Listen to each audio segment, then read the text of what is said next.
My boyfriend let his new little sister submit an application to transfer me hundreds of miles away. He called it a prank. I called it a reason to leave. So I packed my bags, boarded the plane, and started a new life without him in it. The day before the transfer deadline, I saw my name on the student exchange list for the university's satellite campus, hundreds of miles away. The applicant was Liam, my boyfriend. My fingers trembled as I dialed his number. His voice was casual, light. Oh, that? Maya submitted it for me. She said it would be a funny prank to play on you. He added, you just have to go in and withdraw the application. No big deal. Maya, the freshman who had insisted on becoming Liam's little sister. I held the phone, silent, for a full minute before hanging up. I realized then that the 4 years of my life, the future I had so carefully planned, was nothing more than a joke to him. I didn't argue. I packed my books, my laptop, my life. And when the time came, I boarded the plane. Halfway through the flight, my phone vibrated. It was Liam, his voice frantic. I told you to withdraw the application. You didn't withdraw it, did you? No, I said. When I first saw my name on that exchange list, I froze. I was staring at the laptop screen, but the words blurred into nonsense. Liam and I had a plan. We'd both agreed to stay at the main campus this semester, to focus on prepping for the national academic competition. It was a goal we'd set together 2 years ago, but now the system showed I was slated to go alone to the southern campus. If I hadn't checked it on a whim, I wouldn't have even had the chance to withdraw. I took a deep breath and called him. He was so nonchalant, like he was talking about the weather. Oh, that. Maya thought it would be funny, you know? A little prank to see if you'd notice before you got shipped off. He laughed. A small, airy sound. The deadline hasn't passed yet. Just remember to go cancel it. Liam's words were light, but each one landed like a shard of ice in my chest. So, I began,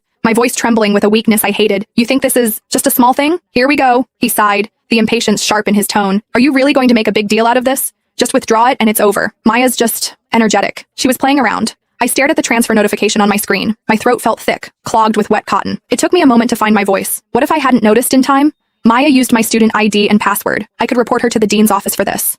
Liam's voice went cold instantly. Ava, you are becoming seriously unreasonable. It was a joke. And you want to report her? When are you going to cut her some slack? He was getting worked up now, his voice rising. I've told you a million times, she's a freshman, she just transferred here, she doesn't know anyone. I'm like her campus big brother. What's wrong with me looking out for her? He finished with a sharp, final blow. You know what? If you report her, you might as well report me too. The line went dead. The dial tone was a high, piercing whine that drilled into my ear, pinning me to my chair. I held the phone, my own shocked face reflected in the dark screen. The sounds of the library around me faded into a distorted silence. High school to college. I'd known Liam for 5 years, dated him for 4. He was my boyfriend, the upperclassman who had guided me through the confusing first days on campus. I thought back to freshman year of high school, when I'd hidden in a library carrel, crying because I was homesick. He'd found me, sat with me, and talked me through it with a gentleness that soothed the ache in my chest. I remembered the homecoming dance our sophomore year, when a senior girl wouldn't leave him alone. I'd walked right up and looped my arm through his, claiming him. The way he'd looked down at me then, his eyes crinkling with a smile. After the dance, walking me back to my dorm, he'd asked me to be his girlfriend under a sliver of a moon. 5 years had woven him into the very fabric of my life. Everyone said we were the campus golden couple, destined to walk the same path. We'd already planned it all out. After graduation, we'd stay in this city, get an apartment, adopt a cat. We were going to carefully transplant our student love into the real world and watch it grow. Everything was supposed to run on its designated track, smooth and steady, toward a bright future. But now, I was staring at a cold, digital notification that felt like a punchline to a joke I wasn't in on.